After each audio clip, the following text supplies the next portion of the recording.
좋아하는 노래가 있는데요. 가면라이더 고스트 시리즈의 주제 음악이에요. 노래 제목이 우리는 생각한다 고로 존재한다입니다. 애니메이션 노래치곤 제법 철학적이죠.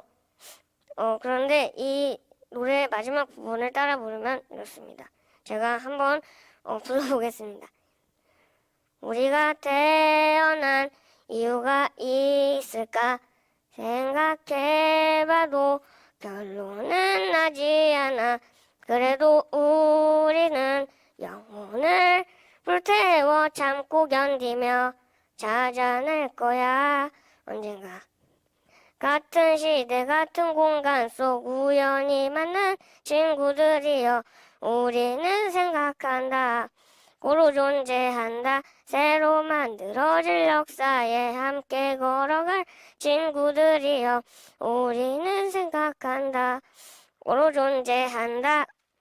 최고의 하루를 사는 거야 한 번뿐인 인생 후회하지 않도록. 저는 이 노래에서 가장 마음에 와닿는 문장은 이제 최고의 하루를 사는 거야입니다. 저는 이 노래를 부르며 저와 같은 병을 앓고 있는 친구, 제 친구 미겔을 떠올립니다. 미겔이라는 친구가 어떤 친구냐면요. 콜롬비아에 살고 있는 친구고 또 저하고 동갑인 친구예요. 원래는 코로나가 생기기 전에 저희 아빠가 미겔을 총 4번을 한국으로 초대했어요. 미겔이 한국에서 왔을 때 저에게 해줬던 말이 있습니다. 원기야, 너는 나의 소울메이트야. 우리 꼭 같이 이 병을 이겨낸 최초의 사람이 되자. 그렇게 말했거든요.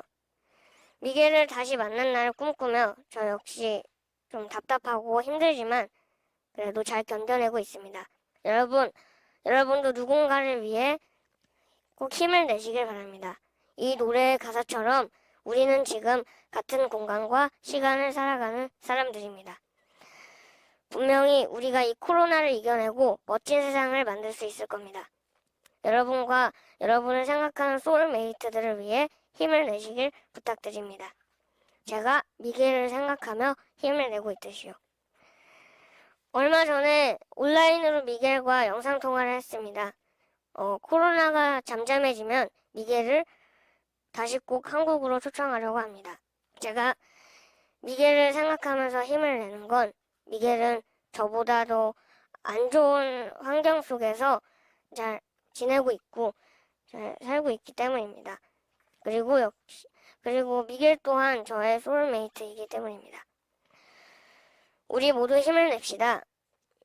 그리고 우리에게 한 번밖에 주어지지 않은 인생을 후회 없이 살아갑시다. 저도 수많은 프로젤리의 아이들이 꿈꾸었던 20대의 삶을 바라며 열심히 살아가겠습니다. 제가 생각하는 최고의 하루는 친구들과 놀고 또 이야기를 하고 게임을 하고 또 저녁 식사 시간 때 가족들과 맛있는 밥을 먹으며 이야기를 나누고 또 편안하게 잠자리에 드는 것이 최고의 하루라 생각합니다. 여러분도 여러분의 최고의 하루를 사시길 바라겠습니다. 감사합니다.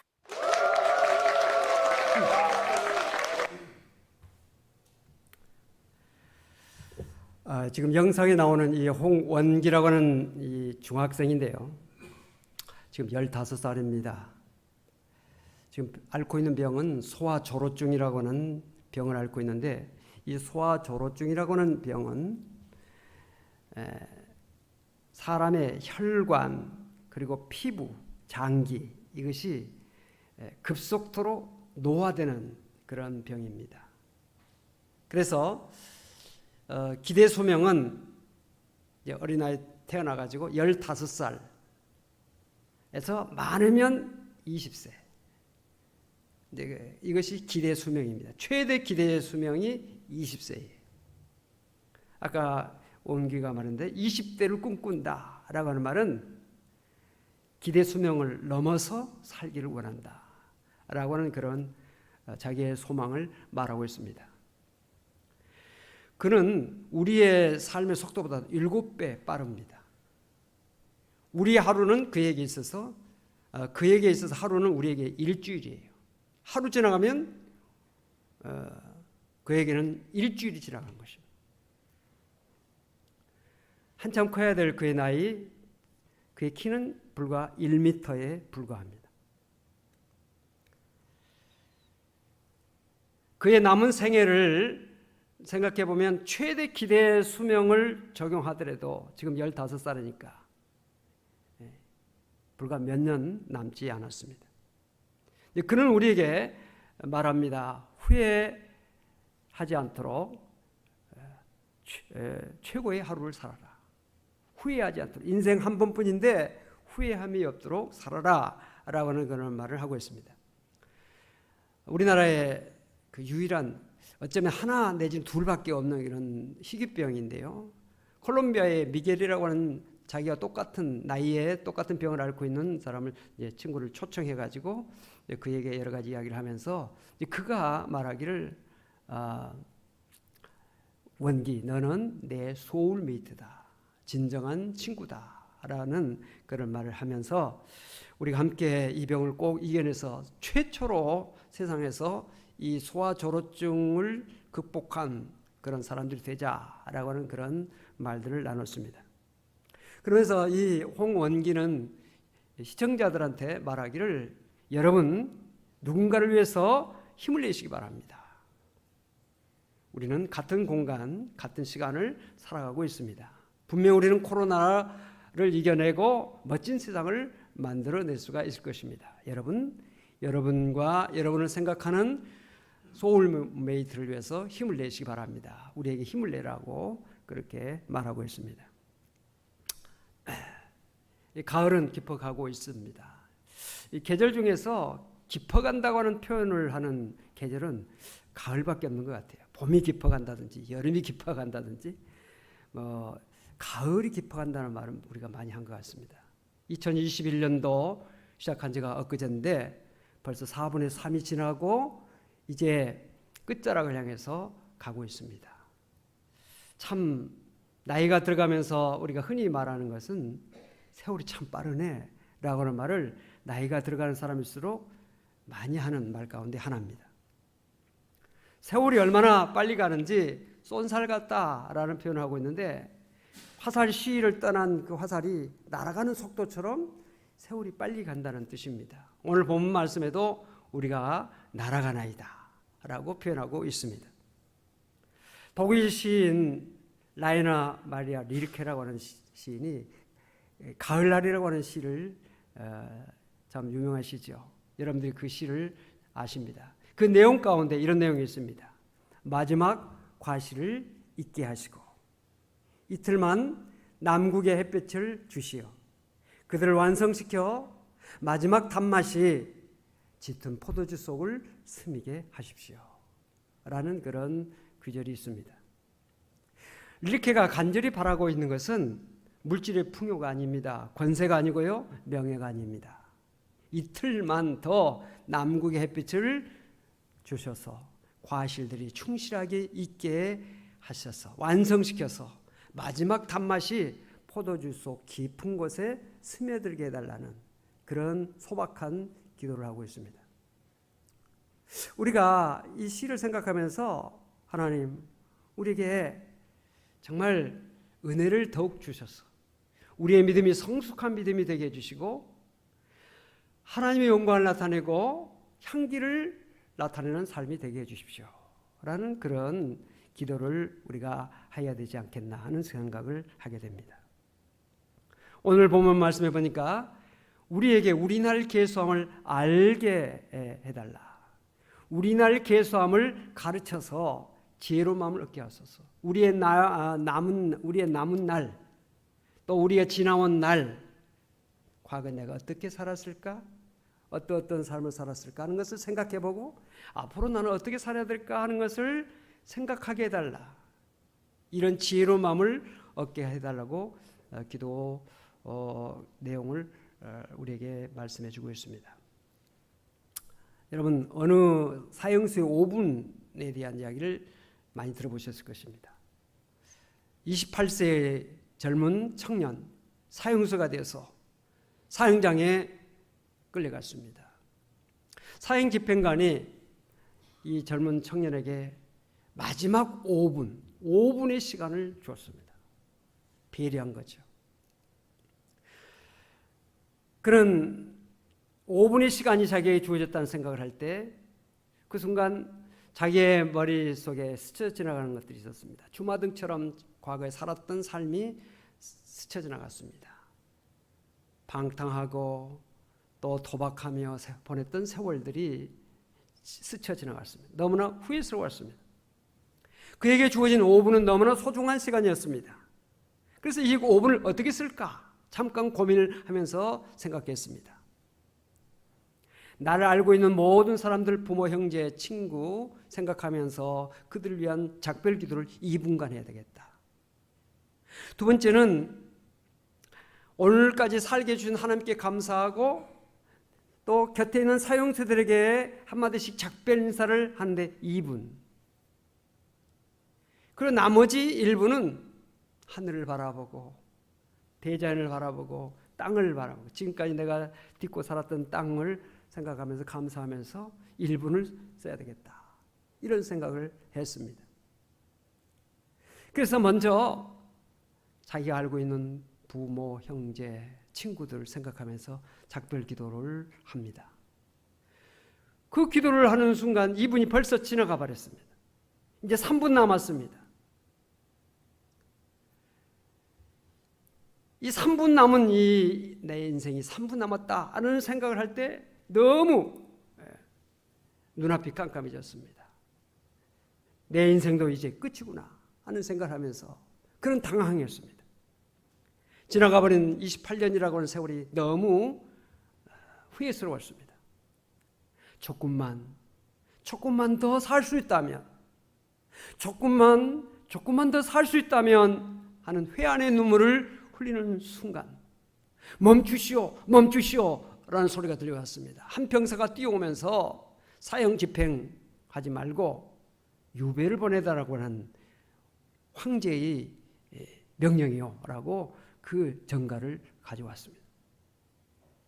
구사일생으로 정말 이 죽음의 직전에서 생명을 건졌던 이 사람. 그는 시베리아로 끌려가서 그곳에서 유배 생활을 하게 됐습니다. 이 사람이 누구냐? 러시아의 대문호 토스토옙스키. 그는 시베리아에 가가지고 5kg가 되는 족쇄를 채우면서도 그 추위와 그 고된 삶 속에서도 기쁨으로 하루하루를 5분의 연장으로 4년이라는 세월을 글도 쓸 수 없는 그런 글을 쓰지 못하는 그런 금지가 있었지만은 자기의 머릿속에 생각되는 모든 것들을 머릿속에 다 기록을 했어. 유배 생활이 끝나고 나서 집필을 했습니다. 그래서 정말 우리가 잘 알고 있는 카라마조프의 형제들이랄지 또 등 여러 가지 그 정말 세계 명작들 많이 불후의 명작들을 발표했습니다. 여러분, 이 생명이라고 하는 것은 가장 값지고 가장 귀한 것입니다. 생명과 바꿀 수 있는 것은 아무것도 없어요. 10,000,000금을 줘도 바꿀 수 없고요. 권력을, 세상의 모든 것을 다스릴 수 있는 권력을 줘도 생명과 바꿀 수가 없습니다. 생명은 하나님께서 우리에게 주신 최고의 선물이지요. 오늘 하루라고 하는 하루도 하나님께서 우리에게 주신 귀한 선물입니다. 이 귀한 선물을 받은 오늘 우리들, 여러분들 선물 받아보신 적 계시죠? 선물 받으면 어떻습니까? 기쁘지요. 즐겁습니다. 받은 기쁨. 주는 사람도 즐겁고 받은 사람도 즐겁습니다. 주는 사람은 받은 사람이 기뻐할 것을 생각하면서 기쁘고요. 받은 사람은 주는 사람의 마음을 생각하면서 기쁩니다. 그래서 주는 사람도 즐겁고 받은 사람도 즐겁습니다. 값싼 선물도 있고 값비싼 선물도 있고요. 필요한 선물도 있고 별로 필요하지 않는 선물도 있습니다. 우리가 하루를 시작하면서 어떻게 생각하느냐? 오늘 하루도 지겹다. 오늘 지겨운 하루 어떻게 살까? 이렇게 생각할 수도 있고, 하나님께서 내게 이렇게 하루를 또 주셨구나. 아침에 일어나면서 내게 이렇게 새날을 주셔서 감사합니다. 감사로 시작할 수 있고, 또는 지겹게 생각하면서 하루를 살아갈 수 있어요. 우리에게는 두 가지 문이 있습니다. 마태복음 7장에 보면 좁은 문이 있고 넓은 문이 있어요. 좁은 문은 생명으로 인도하는 문이라고 그랬고요. 넓은 문은 멸망으로 가는 문이라고 그랬습니다. 신명기 11장을 보면 이스라엘 백성들이 가나안 땅을 들어가기 전에 모세가 모압 평지에서 설교했던 내용이 바로 신명기인데, 세 편의 긴 설교가 신명기에 담겨져 있습니다. 그 내용은 뭐냐면 애굽 생활을 끝내고 광야의 40년의 여정을 끝내고 이제 가나안 땅에 들어가게 되는데, 가나안 땅에 들어가서 어떻게 사는 것이 복된 삶이 될 것이냐 하는 것을 설교한 것이 바로 신명기입니다.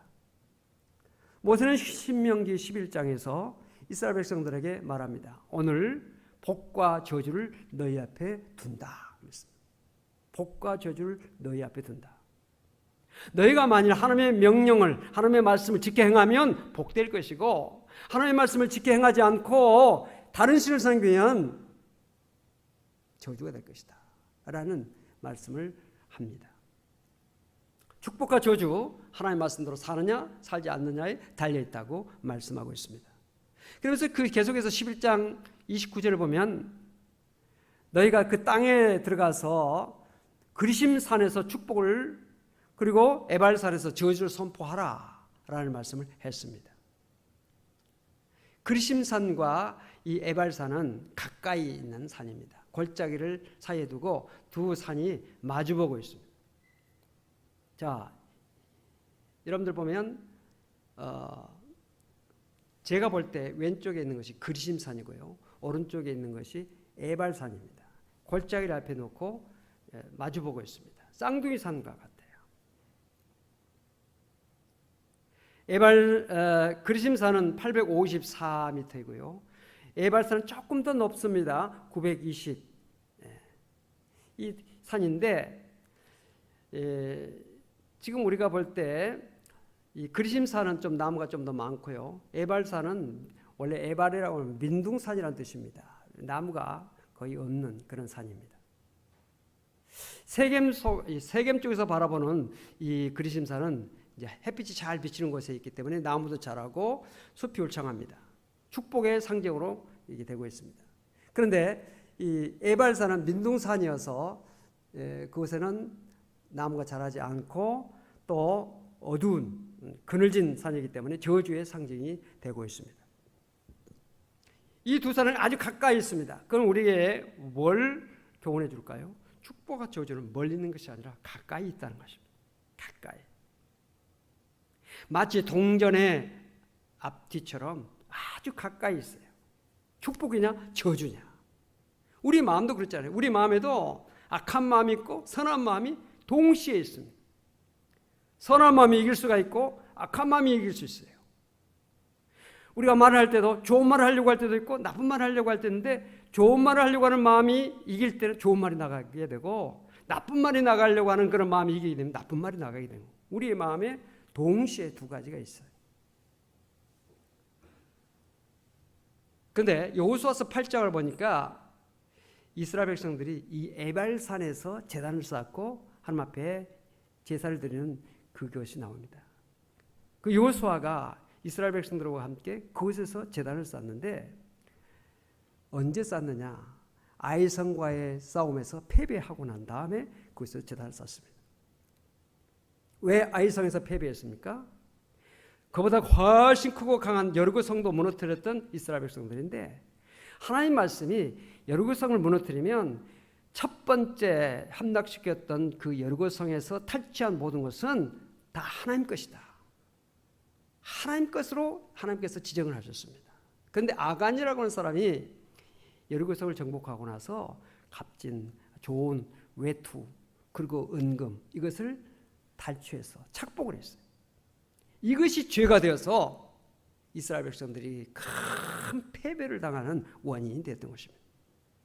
그래서 여호수아가 회개하는 마음을 가지고 부끄러운 마음을 가지고 제단 쌓았던 것이 바로 이 에발산 제단이에요.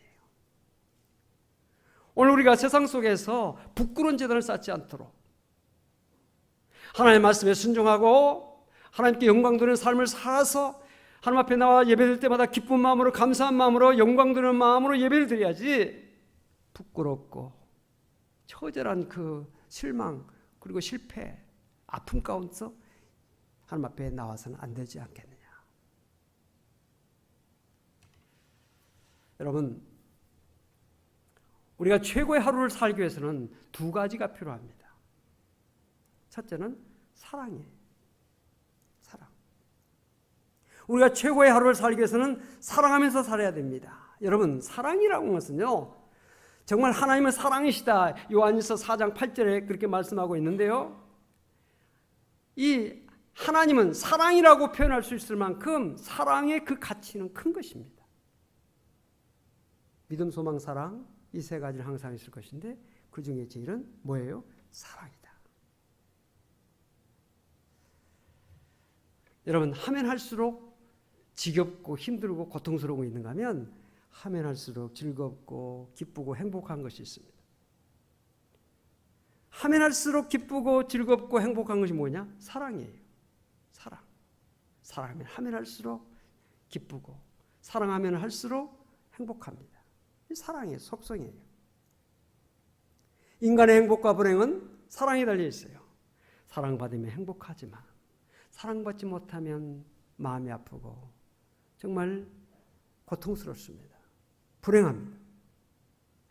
사랑하면서 살면 행복하게 되고요. 사랑하면서 살지 못하면 불행하게 되는 것입니다. 여러분, 사랑하면 왜 행복할까요? 하나님의 속성이 바로 사랑이라고 말씀드렸는데 하나님의 속성을 받은 우리 인간들, 하나님의 DNA가 우리에게 있습니다. 하나님의 DNA가 우리에게 있는데 우리가 사랑하며 살면 우리 안에 하나님께서 DNA, 하나님의 속성이 있기 때문에 우리가 사랑하면 하나님 뜻대로 하나님의 말씀대로 사니까 기쁜 마음이 막 드는 거예요. 행복한 마음이 드는 것입니다. 누가복음 10장 27절 보니까 하나님은 사랑을 두 가지 사랑을 말씀하셨습니다. 첫째는 하나님 사랑하라. 또 하나는 이웃을 사랑하라. 이렇게 말씀하셨습니다. 누가복음 10장 27절 우리 같이 말씀을 읽겠습니다.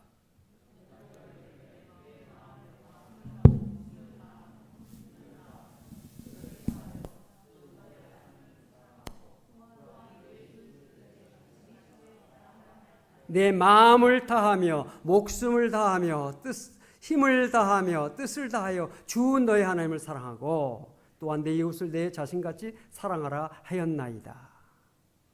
여기 보니까 사랑을 하되 어떻게 해야 되냐? 마음을 다해서 사랑하라. 마음을 다해서. 마음이 없는 사랑이 아니라 마음을 쏟아서 또 목숨을 다하여.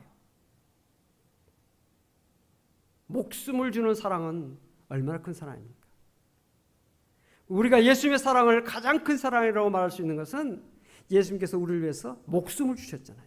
십자가 달려 죽으심으로 우리를 사랑하셨습니다. 그래서 우리는 주님의 사랑을 큰 사랑이라고 그렇게 표현하고 있는 것입니다. 또 힘을 다해, 또 뜻을 다해 하나님을 사랑하라 그랬습니다. 이런 마음, 여러분 마음이 어디 있습니까? 마음 그러면 사람들은 손이 자기도 모르게 가슴 쪽으로 갑니다. 내 마음하고 머리로 가는 사람이 없죠. 내 마음하고 다리나 손으로 가는 사람이 없습니다. 마음 할 때 가슴. 그래서 어떤 사람은 그 마음이 어디 있느냐 했더니 우리의 몸 장기 속에 가장 깊은 곳에 마음이 있다. 이렇게 말하고 있습니다. 우리의 마음 깊은, 우리의 몸의 가장 깊은 곳에 마음이 있어요. 깊은 곳에서 우러나온 사랑. 사랑할 때 마음 깊은 곳에서부터 우러나온 사랑을 하라는 뜻입니다. 여기에 힘이나 뜻, 이것은 인간의 의지를 말합니다. 감정에 치우치는 사랑이 아닙니다. 하고 싶다고 해서 하고 안 하고 싶다고 해서 하지 않는 이것이 아니라 의지를 가지고 하나님을 사랑할 때 의지를 가지고 사랑하라는 것이에요.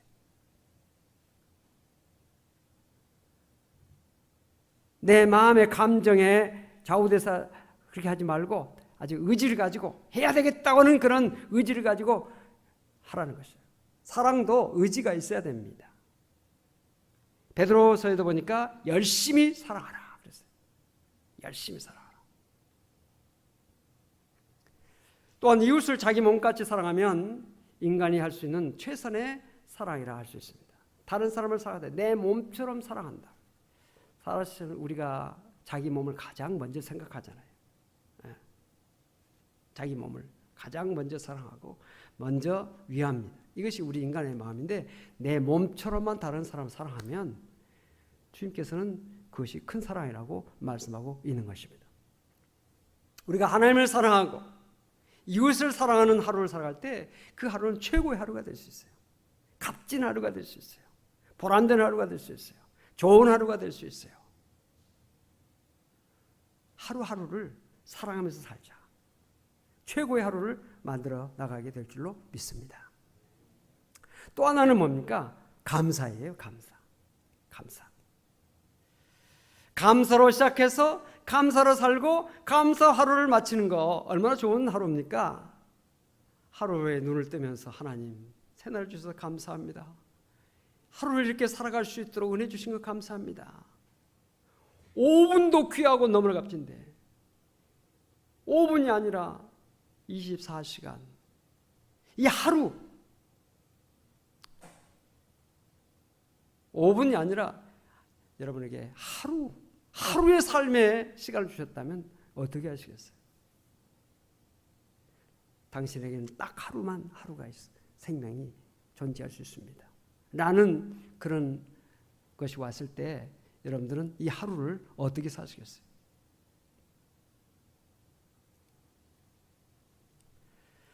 세상에서 가장 지혜로운 사람, 배우는 사람이다. 세상에서 가장 행복한 사람은 감사하며 사는 사람이다. 탈무드의 말입니다. 가장 지혜로운 사람은 배우는 사람이라는 거예요. 오늘도 하나님의 말씀을 배우고 말씀을 마음속에 간직하고 있습니다. 뿐만 아니라 가장 행복한 사람은 감사하면서 사는 것이다. 오늘 나와 여러분 지혜로운 사람 또 행복한 사람이 될 수 있기를 바랍니다. 하나님의 말씀을 늘 배우고 또 우리 주변의 모든 것을 배우며 사는 사람 그리고 감사하면서 사는 사람 정말 지혜롭고 행복한 사람이 될 수가 있는 것입니다. 행복은 성적순이 아니듯이 물질이 많다고 행복한 것은 아니에요. 행복은 어디서 오느냐? 감사에서 오는 것입니다. 감사할 줄 모르는 사람은 결코 행복할 수 없습니다. 없는 것을 불평하지 않고 있는 것을 없는 것을 불평하지 않고 있는 것을 감사하는 사람 복된 사람입니다. 여러분 오늘 날씨가 흐립니까? 맑습니까? 여러분 날씨는 태양에 의해서 결정되는 거 아니에요. 날씨는 무엇 때문에 결정되느냐? 구름 때문에 결정되는 것입니다. 햇빛은 여전히 빛나고 있는데 구름이 끼면 흐려지게 되는 것입니다. 우리 마음속에 원망이나 불평의 구름이 끼면 우리는 불행해지는 거예요. 원망과 불평을 걷어버리면 밝은 햇살이 쫙 비치듯이 우리 마음의 기쁨과 감사가 넘치고 행복이 넘치게 될 수가 있는 것입니다. 불평과 원망이 계속되면 어떻게 되겠어요? 장마가 계속되는 거예요.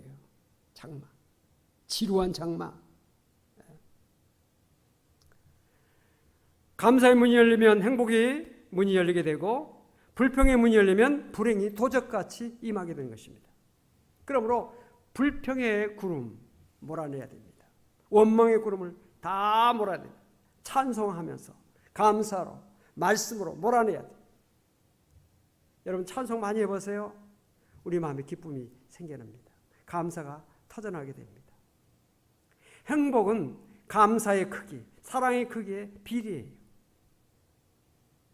여러분 감사하게 되면요 관계가 열립니다. 하나님께 감사해 보세요. 하나님과 관계 확 열려요. 하나님께서 주신 영육간의 축복이 우리에게 오는 통로가 열리게 되는 것입니다. 가족들에게, 남편에게, 아내에게, 자녀에게, 부모에게, 형제에게 감사해 보세요. 관계가 잘 열리게 됩니다. 친구, 이웃들에게 감사해 보세요. 관계가 열리게 되는 것입니다. 한 번뿐인 인생 최고의 하루를 살자. 우리가 먹는 과일 중에서 이 포도라고 하는 과일 있잖아요. 참 포도라는 과일이 좋은 것 같아요. 맛있잖아요. 그 포도의 열매의 그 맛에 충실함은 참 대단한 것 같아요. 근데 그 포도가 그 알알이 익어 있는 그 포도송이 하나하나가 다 충실하게 익어 있는 그 포도송이 탐스럽잖아요. 우리 하루하루가 알차게 하루를 충실하게 살아가면 우리의 인생이 행복하고 알찬 인생이 될 수가 있습니다. 오늘이 충실하지 못하면 내일 충실할 수 없어요. 내일 내가 행복하리라 이런 사람은 영원히 행복할 수 없어요. 오늘을 행복하게 사는 사람은 내일도 행복하게 살 수 있고요. 이렇게 행복하게 하루하루를 살아가면 우리 인생 전체가 행복한 인생이 될 수가 있어요.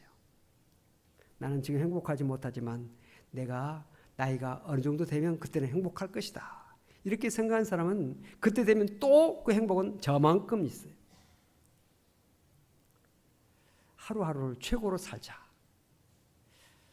이 홍원기 정말 우리가 보기에 너무나 힘든 인생, 정말 20세를 살아갈 수 있었으면 하는 그런 기대감을 가지고 소원하고 있는 이 홍원기를 생각해 보면서 우리에게 주어진 이 좋은 환경, 우리에게 주어진 이 모든 축복, 이것을 우리가 감사하면서 그 아이가 우리에게 말하잖아요. 최고의 하루를 살아라고.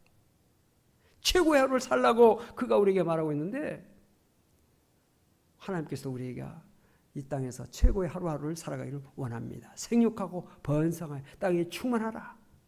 하나님 우리가 행복하기를 원하고 복된 삶을 살기를 원합니다. 사랑하는 성도 여러분, 우리가 깨어있어 말씀에 깨어있고 은혜에 깨어있고 성령에 깨어있고 사랑에 깨어있고 감사에 깨어있으면 날마다 복된 삶을, 행복한 삶을, 최고의 하루를 살아갈 수가 있는 것입니다. 사랑하는 성도 여러분, 하루하루를 허투루 보내지 말고 사랑하며 살리라. 감사하면서 살리라. 아침에 눈을 뜨면서부터 하나님 새날을 주셔서 감사합니다. 감사로 시작해서 주변에 만난 사람들에게 마음을 쏟아서 사랑하고 감사하면서 하루하루 살아가면 우리의 삶이 복된 하루하루가 이어지게 될 것이고 하나님께서 보시기에 아름다운 향기로운 삶을 살 수가 있게 될 것입니다. 최고의 하루를 사는 성도, 한 번뿐인 인생, 이 축복이 여러분에게 함께 하시길 바랍니다. 기도하십시다. 하나님 감사합니다. 우리에게 귀한 하루를 주셨습니다. 우리에게 한 생을 주셨습니다.